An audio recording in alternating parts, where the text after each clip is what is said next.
Okay, here we go. Stand by. 3, 2, 1, action.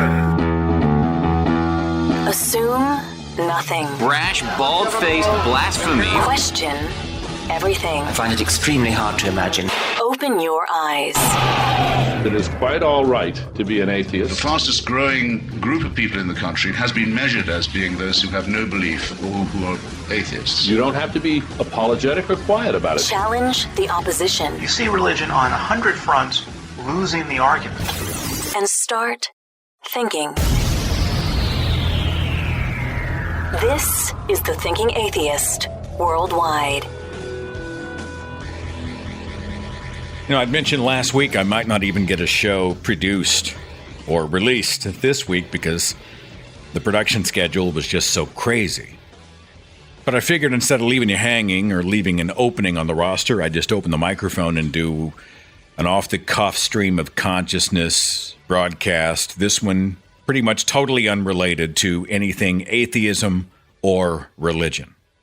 This is just about life stuff. This is just a host blathering on. What's amazing is how much input I get from people when I meet them at conventions or they drop me emails and say that they really enjoy those shows occasionally.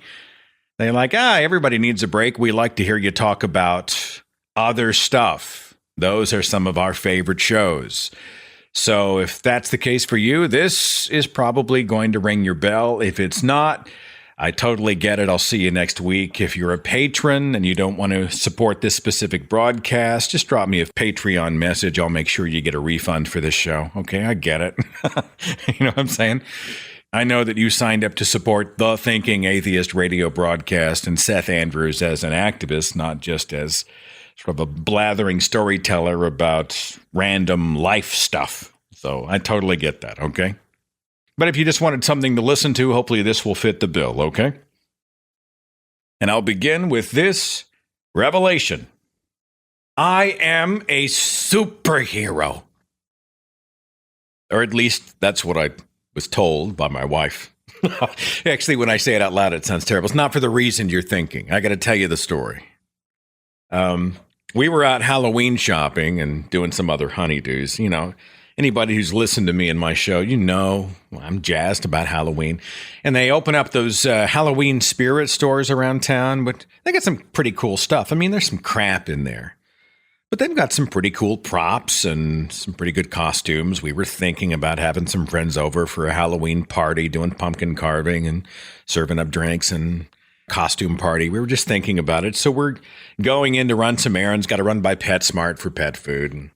And so there's this complex right off of 71st and Highway 169 in Tulsa. There's a Best Buy, there's a Halloween store next to it, and then there's a PetSmart just left of that. And across the street, there's a Lowe's. We had to hit many of these stores. We were just going to do them all in one swoop there, in one little block.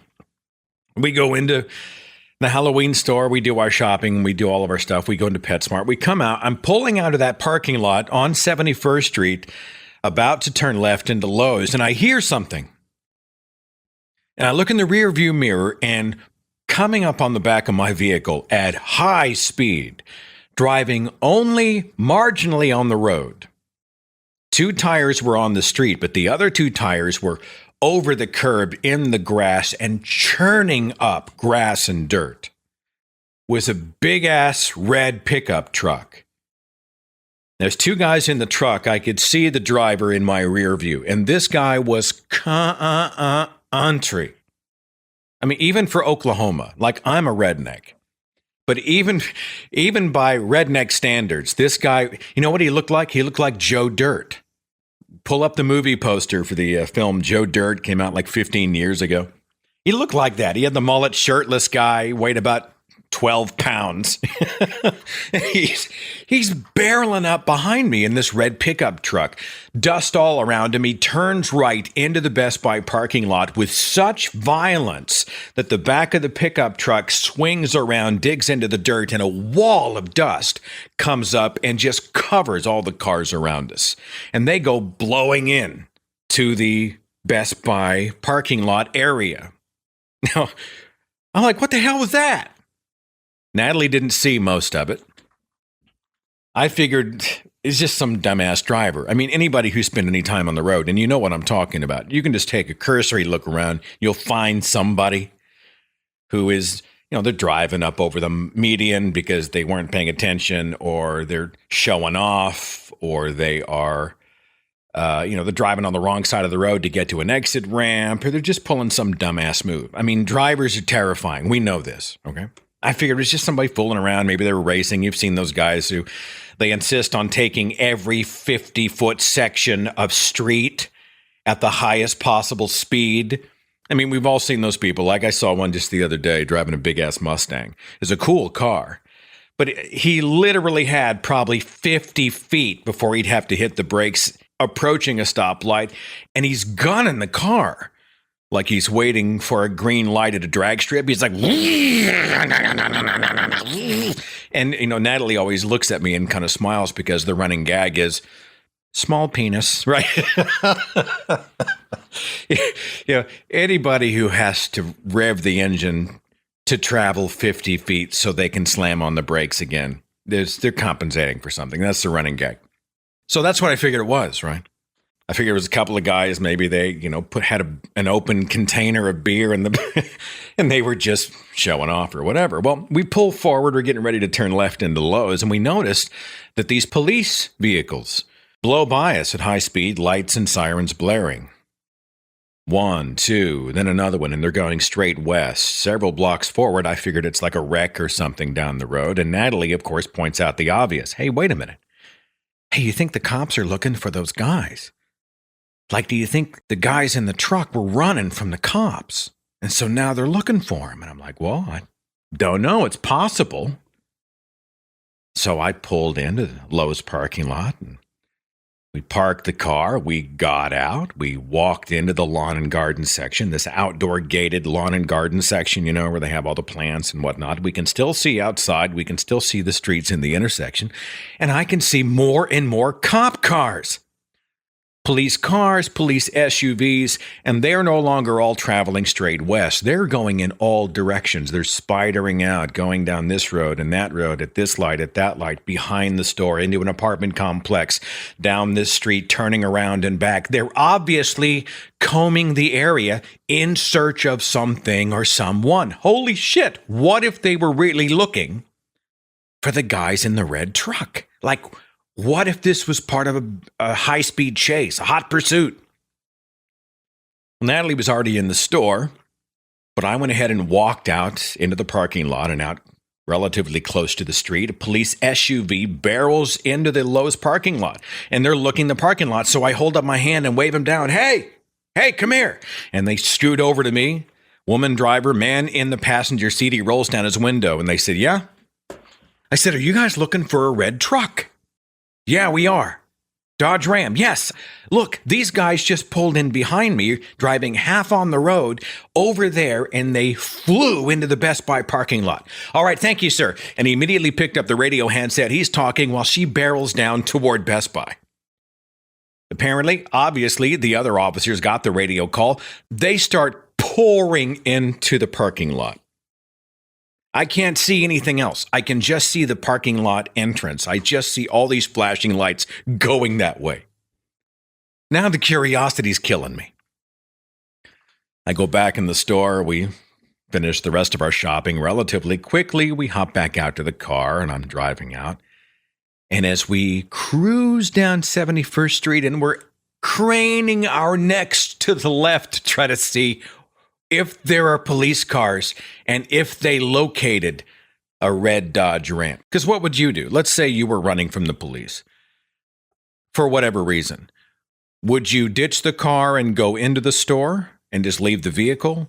Would you ditch the car and call a buddy, sneak around to the back of the building and maybe have them come find you and pick you up to get you out of the scene? Do you park in a large cluster of cars in the hope of sort of making yourself invisible? Do you just sit there and idle, hoping that everybody continues to drive the opposite way? I mean, all these scenarios playing out in my head. Craning our necks to see, and all of a sudden you see this cluster, this pile of police cars, and a red Dodge Ram. And I got a better look at it. The whole front end of the vehicle was gone. Now, I don't know If it was one of those things where maybe the grill was already off the truck for some reason. Or what? Did he hit and run somebody on the highway? Or did he rip the thing off when he was barreling around during this high-speed chase? The imagination goes wild. Natalie's like, we have to go back and look. We have to get a closer look. I U-turn. I go back in. We cruise into Best Buy. There are police cars right by the door. I'm guessing because the guys in the vehicle went into Best Buy and they were just hiding out. And so the police officers were probably inside.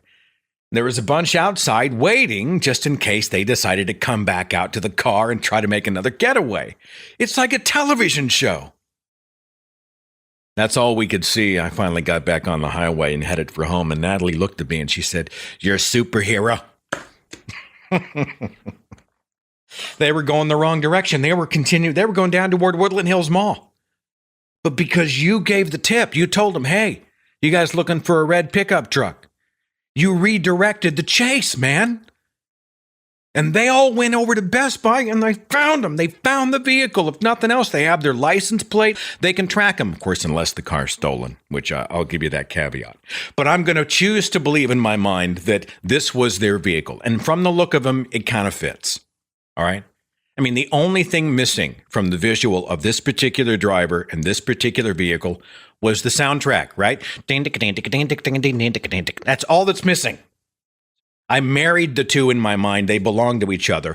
And I have no idea how the rest of this story is played out. I've read the news, checked the website, I was hoping there would be some sort of story about a high-speed chase on 169 between the police and so-and-so driving a beat-up Dodge Ram.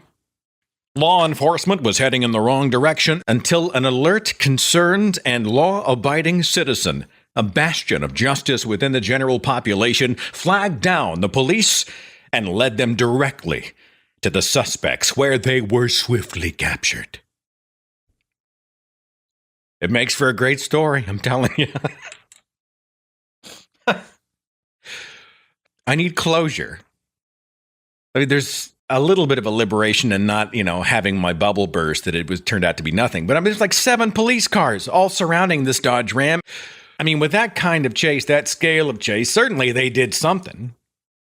So anyway, if I ever have a down day, if I ever have self-esteem problems, I just look myself in the mirror and I try to remember that moment when I told a police officer where to find a pickup truck in the parking lot of Best Buy. Is this my standard for superheroes? Yeah, the bar's really low, but I'll take it. Okay, I'll take it. I'm going to be in New York City. I'm speaking this Thursday night. I'm hosted by the New York City Atheists and the Gotham Atheist and the Long Island Atheist. They've all come together and sponsored the night. It's going to be 7 o'clock Thursday in New York City at the SLC Conference Center, 15 West 39th Street. Where is that? I have no idea. I'm just going to Uber there. But if you're familiar with the city, it's free. And I'll see you there. I'm bringing out my presentation about the Satanic Panic. So it's a fun one. It's going to be just a great chance to hang out. All the details there at thethinkingatheist.com/events. Okay, that's New York City on Thursday night of this week, Thursday, September 28th. What else? Oh, several people have asked me to give an update on Rat Dog. Now, let me do that real fast. Some people, I know they roll their eyes when I start to talk about the animals. Just deal with it. They're my kids. I'm going to talk about them. I guess it's been a few months. I mentioned that I have 2 dogs. For the 3 people who have no idea what I'm talking about, I have 2 dogs. They're 3.5 pounds. Rat Dog's a Yorkie. Henry is a rescue from a puppy mill. He's a Yorkie Chihuahua mix. 3.6 pounds of, I call them ankle sharks. They will fit in your lap. They'll fit in the palm of your hand. They are my children, okay? Well, a while back, I noticed that Rat Dog had started to do this thing where she would stand in a part of the house and just sort of stare off vacantly. We'd go off in the other room, or we'd open a door, we'd go somewhere else, but she would just stand there frozen like a statue, vacant look in her eyes, like she didn't know where she was. And I mentioned that I was kind of worried about her. And of course, everybody's like, oh no, it's like doggy dementia. or this happened to my animal and it was this, or does she have a health problem that's that? And so I appreciate all the concern. I'll tell you, it's like she heard me. It's like she was in the other room when I talked about it on the radio, and she overheard and she understands English because she hasn't done it since. I think it's like she heard me say, there may be a health problem, and she hears, he's going to take me to the vet. I better stop doing it. She seems absolutely fine. I mean, she's got kind of a wonky leg, but she's lucid and alert, and she's engaged, and she's not exhibiting any of those symptoms. I have no idea what she was doing, but she's fine. So thank you for the emails and the social media messages of concern. Rat Dog is back, okay? Another funny dog story, real fast. I don't know why I feel compelled to tell you this, but it just made me laugh, and I thought it might make you laugh as well. It's about the other dog, Henry. Henry's a rescue from a puppy mill. Henry has a lot of fears and phobias. He's terrified of storms. He's terrified of thunder, and he's got some quirks. And it's amazing the stuff that kind of freaks him out. We discovered the other day, Natalie and I are sitting there, and all of a sudden, Henry jumps up in the air about a foot, and he starts to kind of shake a little bit like he was afraid. There's not a cloud in the sky. And he did it again a few minutes later. And right before he jumped, we heard a sound. We heard, "Hurt." My dog is afraid of his own farts.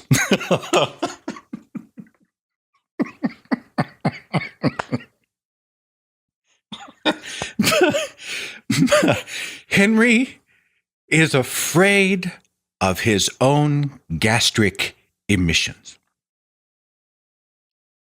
So for the next, I don't know, must have been 20 minutes, every time the dog would toot, he would jump up in the air and he would look around like there'd been a clap of thunder.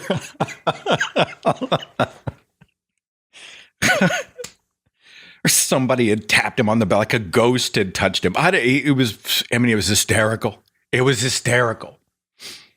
So because of all this, we have come up with an affectionate name for this phenomenon. We now call it butt thunder.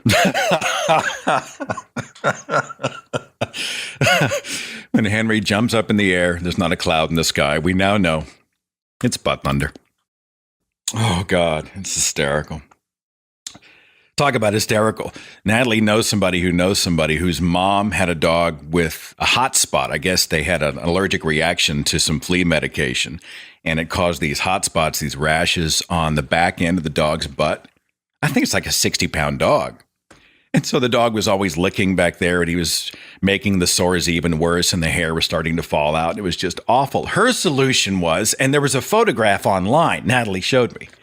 Her solution was to take this 60-pound dog. She duct taped a pair of tidy whities onto the dog's butt.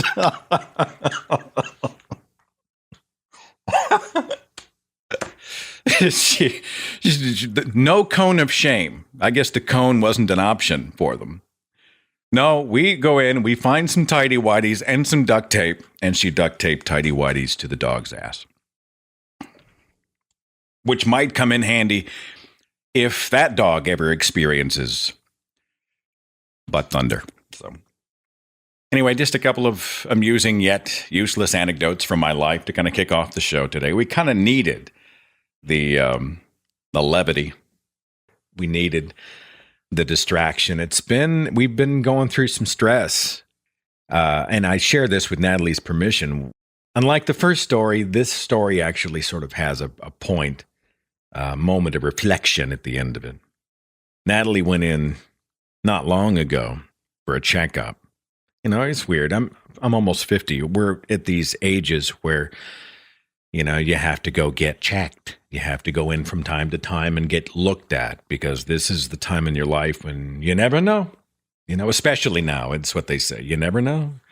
Let them poke you and probe you. Let them take the x-rays. Let them draw your blood. Let them make sure that this level is healthy and those levels aren't too high and blood pressure's good and that you don't have any abnormalities in this reading. And, you know, this is a middle-aged thing, quite frankly. And I'm getting used to it. like I'm getting used to the receding of my hair and the fact that I get sleepy at 9:30 every night. But Natalie goes in because she's going to get a mammogram. Recommended. You should go. Everyone should go in for the annual mammogram. They called her back and they said, look, we want to see you again. Now, look, if you're going in doing a screening for, and let's all just say the word cancer, her brother, precious man, just recently diagnosed going through radiation and chemo. That's the first thing that comes to all of our minds. Holy shit. Is it cancer?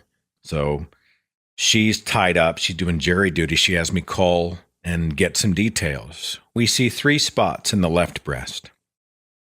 We don't know what they are. We'd like to take another look. Well, this would just flat scare the shit out of you. I mean, she was rattled, terrified. Does cancer run in my family? What would I do if I had cancer? How good is our insurance? How will this affect our lives? Before you know it, she's doing the worst case scenario all the way to the grave. What if I've only got a few years to live, right?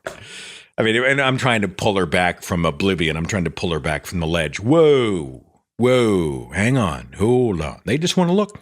Probably nothing. It's probably a cyst or some kind of anomaly that's benign. It's probably nothing. But what if it's not? It's probably nothing. But what if it's not? It's probably nothing. But what if it's not? Anyway, I think they made her wait 2 interminable days before she got a chance to go back in. Took a closer look. Turned out it was nothing. And she's healthy. And it's going to be fine. You should have seen her face. Her whole countenance changed. And again, I tell this story with her permission. I don't want to betray anybody's trust. And it's, it was a scary moment. But it became, and I hate the cliche, but it's true in our case, it became that time when you stop and you begin to understand again the fragility of life, and you think, some people go in for the diagnosis and they don't come out with good news. I had an associate here in town. His sister never went in for a checkup, never went to the doctor. She had some health problems. She finally decided to go in and get a diagnosis. 4 weeks later, she was dead of cancer. I mean, you hear the stories of people who are surprised by the worst of news. You see the people who are navigating or have navigated these types of things. You understand the toll it takes on people in every way possible, emotionally, mentally, financially, on everybody involved. And you have that flash. Holy shit, are we about to go down the rabbit hole? And when the good news finally came back, we were relieved, and Natalie, I think, was a little pissed. Why did these people do this to me? Is there not a better way to frame it than, we'd like to see you again, please? Is there not better language that you can use? Well, it's probably nothing, but we see a couple little blips on the scan. We just want to rule them out. I mean, I don't know. If you're in the healthcare profession, how is that handled? I mean, you don't want to give people false hope. At the same time, you don't want to scare the shit out of them. What language do you use to say, we see 3 spots on your left breast. We would like you to come in for another examination. How do you do that without sending somebody into freaking orbit? Anyway, we're both hugely thankful and grateful that it's going to be good. And we were thankful again for the recent story with the guys in the Dodge Ram. At least it gave us a chance to sort of laugh and think about other things. And of course, now we're well into the holidays, planning a party and doing some other stuff. But I'm not immune to almost a melodramatic reflection sometimes when you think at any moment, you can go in and your life can change. People listening right now, perhaps you're the one listening and you went in for a diagnosis or someone else's diagnosis, someone you cared about, and everything changed. And you were struck literally over the head with a hammer with the realization that things are fragile, life is fragile, that we as human creatures are fragile, that our bodies are temporary, that our time on this planet is temporary. Seize the moment, right? Seize the day. And we were sort of in our own lives reminded, seize the day. Be thankful for what you have. Maximize the moments. You have no idea when the phone rings tomorrow what you might hear. So for us, we managed to sort of take that negative, turn it into a positive. Speaking of self-reflection, been kind of a weird week. I'm guessing the vast majority of the people in this movement and in this community don't really know and probably don't care about the big dust-up over the upcoming Myth Information Conference. That's on Saturday. I've decided ultimately not to go. But if you want to go, I think you're welcome. You totally should. It's mythicistmilwaukee.com. I mean, the very short version of a very long and sort of sordid story is that I was originally invited to MythCon as a guest at their movie premiere. Hey, come join the premiere, Seth. We'll buy your ticket. Fine. Cool. And they invited some other people, some frontline atheist activists for the guest list. And then they, on the actual speaker list, included some, in my opinion, what I've come to really determine is some very unfortunate names. And everything exploded. Everybody just flipped out. And so you've got, one side raging and freaking out that anybody who would ever attend a conference or event with these three YouTubers, one in particular, is either too stupid to know what's good for the movement, or they're enabling hate speech, or perhaps most suspiciously, they are a racist, sexist, bigot, horrible human being. And on the other side of the coin, you got people who are saying that anyone who would ever criticize or declare that it's a bad idea, that they didn't want to be a part of it, they would never attend, that the choices are awful, is an elitist, a snob, an enemy of free speech. They want an echo chamber. I mean, everybody's just throwing trash at each other over the fence. I don't know these YouTubers. My life, my work, my community, the temperature of my activism is not about online drama. I'm telling you. And you know exactly what I'm talking about. There's a group of people out there who thrive on this stuff. If there's a hot button word, they use it. If there's a sensitive nerve, they poke at it. If there's a controversy, they capitalize on it. If there's a pot, they stir it. I mean, if there is a fork in the road and you have the most provocative way, the most inflammatory way, the most controversial way to handle something, or you can handle it in a more even, mature, and measured way, they just always take controversy. And for many people, it's translated. It's translated into a kind of YouTube celebrity, relative, of course, to what we call real celebrity, which is people who are known globally by everybody everywhere. And especially here with the internet, you see the micro-celebrity. You see the phenomenon of someone who's really well known in a specific demographic or a specific group, big for them, but small relative to the rest of the world. And there are sort of micro-celebrities all over the place, in almost every demographic, in almost every group, in every culture, in every movement. Hell, I would say that almost everybody I know in the atheist movement probably qualifies as a micro-celebrity, except for, the Sam Harris, Richard Dawkins, the Bill Maher's, and that kind of thing. But, I mean, if you look at all the rest of us, what we're looking at is kind of a micro-notoriety. I mean, we can walk through an airport, nobody knows who we are. Right? You can go into a restaurant, nobody cares. You can walk down the street and you aren't accosted because you are not on those people's radar. You're a big fish in a teacup kind of thing. So that's what I mean by micro-celebrity. It's not a jab because someone is or isn't. I don't judge somebody's merits on whether or not they're popular. Jesus Christ, Honey Boo Boo's popular. Kim Kardashian is popular. Milo Yiannopoulos is popular. Alex Jones is popular.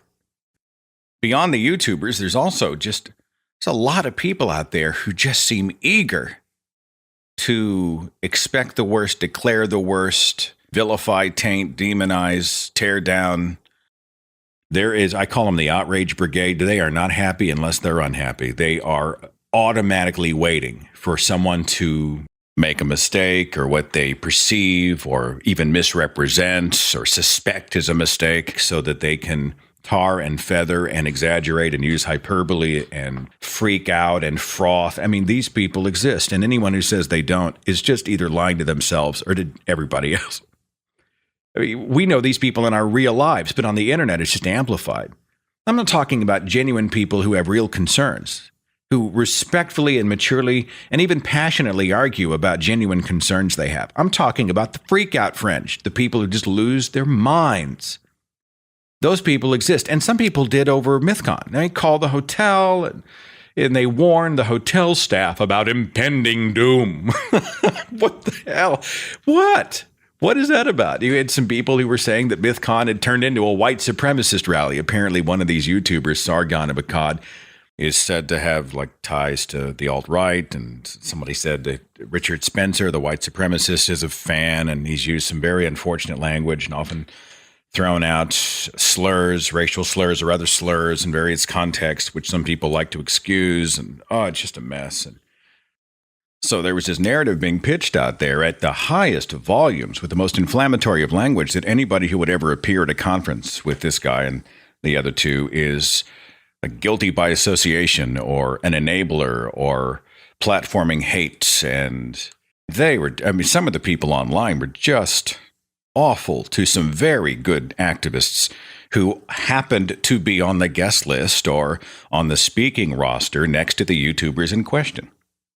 You can see the lack of listening. You can see the knee jerks. You can see the outrage brigade. They are constantly on the offense. They are sending, they are not receiving. I also was introduced again to some of the many problems that we do have within the atheist movement and culture.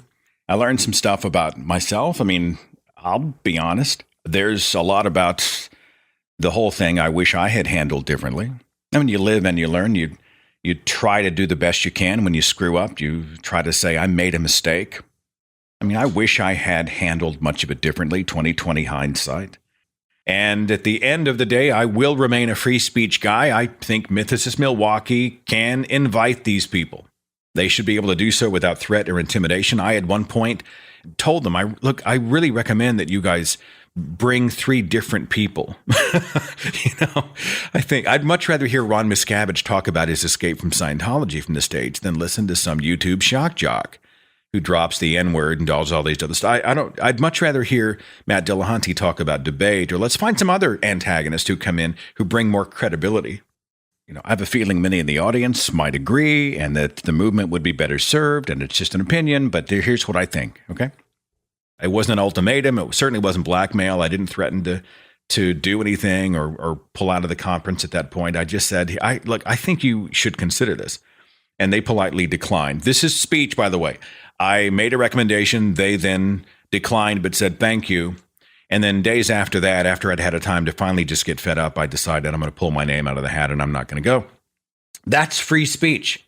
My freedom of expression is to skip.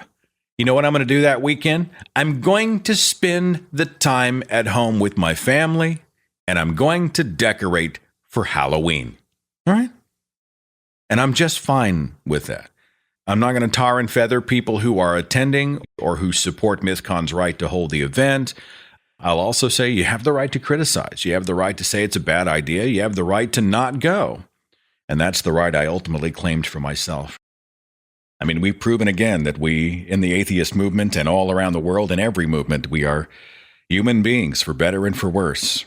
We can at times achieve almost a transcendent level of good, and there are times when we can just be awful to each other. And it's my hope that without being censors and without threats and intimidation, without vilifying those who oppose us or who disagree with us, without automatically going into orbit and tossing gasoline on every spark, we can approach the challenges and opportunities before us in the movement, and we can work together to see the best ideas win the day, okay? And talk about controversy. You want to know what was controversial this week? More than MythCon in some ways.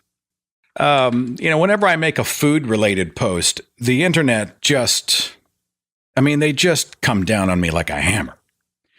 I'm still really getting roasted, tarred and feathered over the I hate guacamole rant from the radio, I guess, last month. I just don't like guacamole.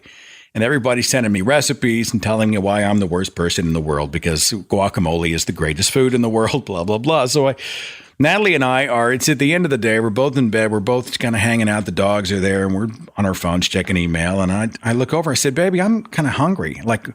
It's too late for dinner. We'd already eaten dinner, but we're both kind of snack hungry. I'm snack hungry. You know what sounds good is a grilled cheese sandwich. And she said, oh, that sounds really good. I'll go fire up the frying pan.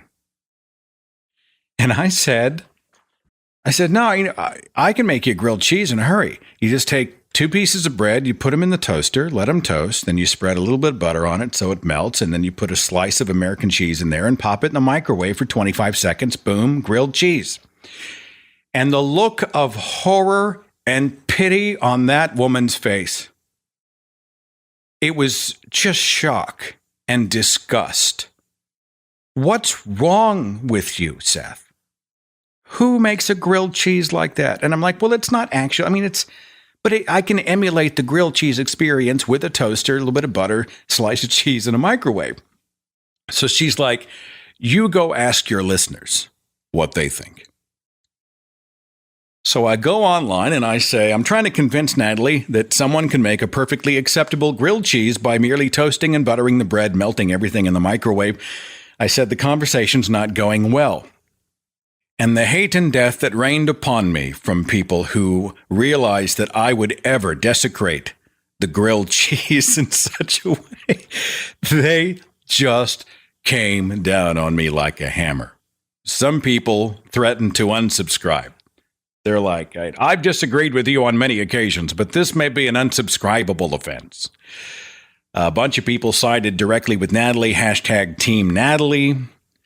Brooke said, I may have to delete you for this. Tracy Moody over at Friendly Atheist, she posted a photograph of a toaster turned on its side with the grilled cheese stuck in there. And then when it ejects the toast, it shoots it out onto the tile.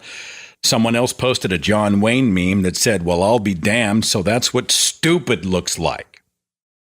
Jason said, it's grilled cheese, not toasted bread and nuked cheese. Angie said, Jesus, it's blasphemy.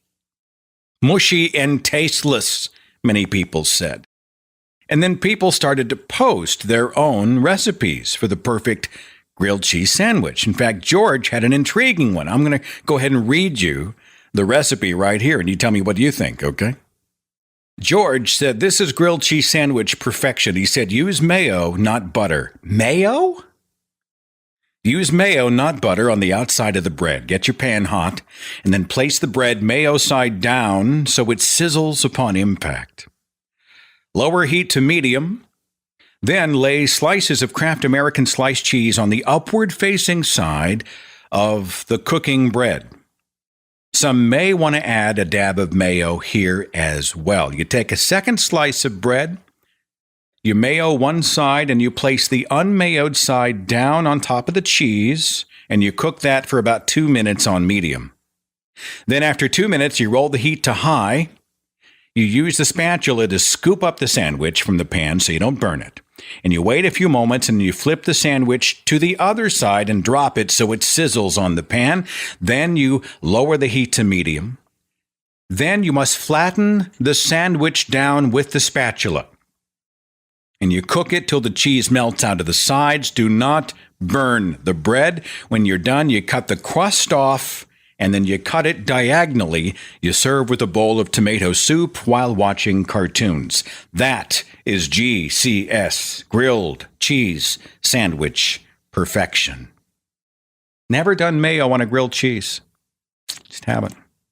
I know a lot of people have. A ton of people apparently have.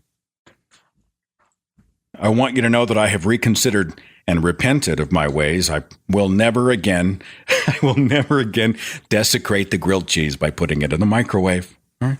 I'll use the frying pan. I'll use the grill thingy. Okay? Just don't come after me. Don't hate me. Because it's not even really a shortcut. Natalie pointed out the obvious to me. She's like, you realize how much more trouble it is? I mean, you have to get the toaster out and you have to do this and do that. Just get the damn frying pan out. Do it right. And she's correct, as much as I hate to say so. And she is basking in the glow of all the people who arrived online to join Team Natalie. So fine. Another food that everybody likes to talk about this time of year. Pumpkin spice. I'm in. Pumpkin pie, pumpkin bread, pumpkin coffee, pumpkin all that stuff. We're almost in the month of October. I love the month of October. We are coming up, of course, on Halloween. Can I tell you what we're doing for Halloween? Our previous house was in a small niche. mostly older people in the neighborhood, almost no kids. We had 2 trick-or-treaters every single year. I mean, why bother? And I love Halloween. My previous home, many years ago, we had this cool porch with a deck, and I would do like the dry ice, and it would fall down the stairs, and we had the straw man corpse in the yard, and pumpkins everywhere, and green light in the lamp on the front porch, and I would put speakers in the windows, and it was just a big deal. We had a ton of trick-or-treaters. It was so much fun, but I haven't had a chance to really enjoy Halloween in that way for a long time until we moved to this new neighborhood. We moved in March. Honey, I got to dress up for Halloween. We got to decorate for Halloween. I'm 12 years old again. Oh, come on, honey, let's do it. So, I don't give a shit about Christmas. I mean, we'll have a good time and enjoy Christmas, but Halloween, now that's a holiday. And considering my upbringing, where my family warned about some of the dangers of Halloween, we were allowed to participate, but I think only because they knew we would be devastated if we didn't. Sometimes we would be routed off to these church harvest parties. We weren't saying Halloween. We called them harvest parties because the Halloween was perceived as the devil's day, the devil's holiday, Satan's dominion. Satan and his demons roam the earth, especially on this specific day. I have a member of my family. She was pregnant with a child. The due date announced as October 31st. I'm thinking in my mind, even as a Christian, that's awesome. She induced a day early because she did not want her child to be born on Halloween because it's the devil's day. And people think superstition doesn't jack up your brain. I mean, jack up your thinking process is a better way to say it. When I was raised in Christian school, we were dressed up as clowns and all these benign things, at least till I got to be an adult later in my life. But here I am, 49 years old. All bets are off. We weren't allowed to have or be or even really talk about witches growing up. Witchcraft is of the devil. Natalie's going to dress up as a witch this year, and it's going to be awesome. I think I'm going to be a priest. We thought about her being the nun and me being the priest, which is irony to the nth degree, and it would look great in photographs. Can you imagine, hey, what's Seth going to be? Seth the atheist. Oh, he's going to dress up as a priest. Or the Pope. That'd be big fun for me. There's just so much subtext to those specific costumes. The devil and demons and evil and all that stuff, all bets are off. So for the house, I've got this, it's a small sort of consumer grade fog machine. It does this low lying fog that's going to drape out over the plants and the mulch in the front yard, drifting over the sidewalk and onto the lawn. And it's got a timer on it, and it'll go off every few minutes. And sort of, unless the wind is too heavy, it's going to continue to saturate the front of the house with this low-lying ocean of smoke and fog. And I've got tombstones, relatively big. They're almost 3 feet tall. It'll be mounted in the yard. And, they're almost made of concrete, is what they feel like.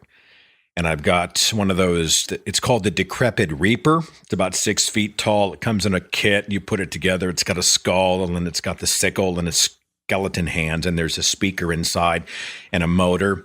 And when you walk up close to it, it's motion activated, and it starts to warn you, beware, blah, blah, blah, blah. And it just comes to life. And it's going to stand right near the entrance to the house. I've got these, and they're real cheap. They're like $35.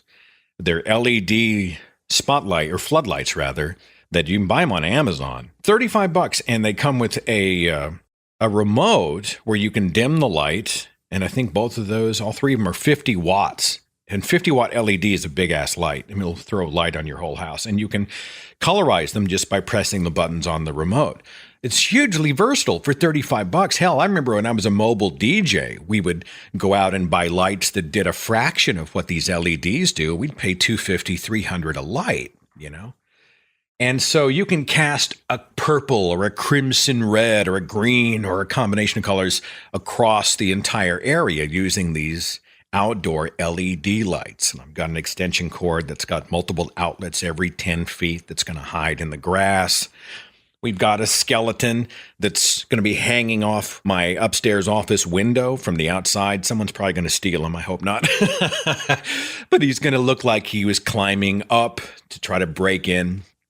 We've got a skeleton dog that's going to be the guard dog, sort of the guard dog of the graveyard. And he's got his head cocked to the left, and we're going to set him out front. And then I got these, it's called atmosphere, F-E-A-R. Projections. Now I've got projector. I've got two of them, two small ones actually, and it totally worked out. You can buy on disc, or they come on smart cards and SD cards and USB, whatever. They are projections that you shoot from the inside of your house onto your windows or onto your doors, which make it look like the inside of your house is a cauldron of ghostly activity. I can't properly describe it. You can just go to YouTube and type in Atmos, A-T-M-O-S, sphere, and it should pop up. They have several different versions. Like, you hang a semi-opaque projection sheet. You can see right through it. It's just something for the video image to land on from the projector. And you hang it on your window or door from the inside of the house, okay? And then you put the projector back like 8 feet and you shoot it onto this cloth, onto this almost transparent cloth. And from the outside, you can see ghosts flying in through the house. You see a guy with no head, or he's carrying his own head. He's got his head in one hand and he's got a candelabra in the other. And you can see like little children walk by and their faces transform into demons and they scream at the window. There's one with zombies where you see these zombie hands that are all clawing at the window like a horde, a mob of zombies trying to bust through the glass to come outside. There's, I don't know how many different themes that they've got. And so I ended up with 2 of them. I've got one for the upstairs office and then one for, we've got a sort of a little sunroom downstairs. I don't know what we call the room. But it's really unused and no one's in there hardly. I want to stick a projector in that and shoot some shit on the window. It's going to be awesome. So in one window up here, you're going to see these little demon children and headless people walking around. And in the bottom, you'll see ghosts and spirits. It looks like they're flying through the room and vaporizing and rematerializing. So you put all that stuff together, man. I am jacked. I am totally jazzed about Halloween. I'm going to try to get some video of it and throw it out on social media. And then we'll just sit by and wait for the doorbell and all the little children you can buy and I get to give out candy. And again, it always sounds a little creepy when I talk about how excited I get about the doorbell ringing with children. Please don't take it creepy. It's just awesome. You know, when you see an 8-year-old walk up in a Donald Trump costume, all right, and one of the most hideous Donald Trump masks. It's going to happen this year. That's awesome. When you see the superheroes, you see a child walk up and he's Thor and he's got the big hammer. It's awesome. You know, when you see the witches coming up and they've got the big tall hats and or the creative ones, the funny ones, the stuff that you just wouldn't like. Where did they come up with that idea? You know, they show up and you're like, oh my God, that's the coolest thing ever. And then everybody smiles and you give them candy. Halloween is such a positive holiday. It connects people. It's a way for like neighborhoods and communities to be able to enjoy each other. It's fun to celebrate the sights and sounds and freaks and spooks of Halloween without worrying about actual devils and demons. It's one of the most engaging, for me, one of the most engaging times of the year, made even more satisfying by the reality that I am no longer afraid of real demons. I'm no longer afraid that there were actual witches out there practicing witchcraft. I remember when I was younger, my father took me to a film version of Hal Lindsey's The Late Great Planet Earth. It was based on his book about the end times. And I remember, even though I was a kid, I remember specifically there was a scene about witches and witchcraft, and they were dressed in all black, and they were the caricatures of the witch. They had the brooms and the pentagrams, and they were chanting and carrying on, warning about Satan's influence in our culture, blah, blah, blah. You know, now you dress up as a witch. Dress your kids up as a witch. Make them demons. Put Freddy Krueger knives on their hands. Plastic ones. But put Freddy Krueger knives on their heads. It's awesome.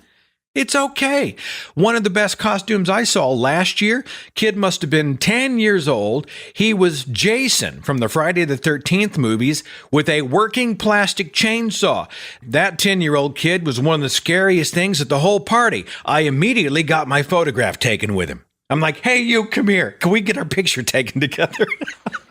So I'm screaming with, my hands in the air, and there's this 10-year-old Jason Voorhees with a plastic chainsaw wielded over my head. That's why I love Halloween.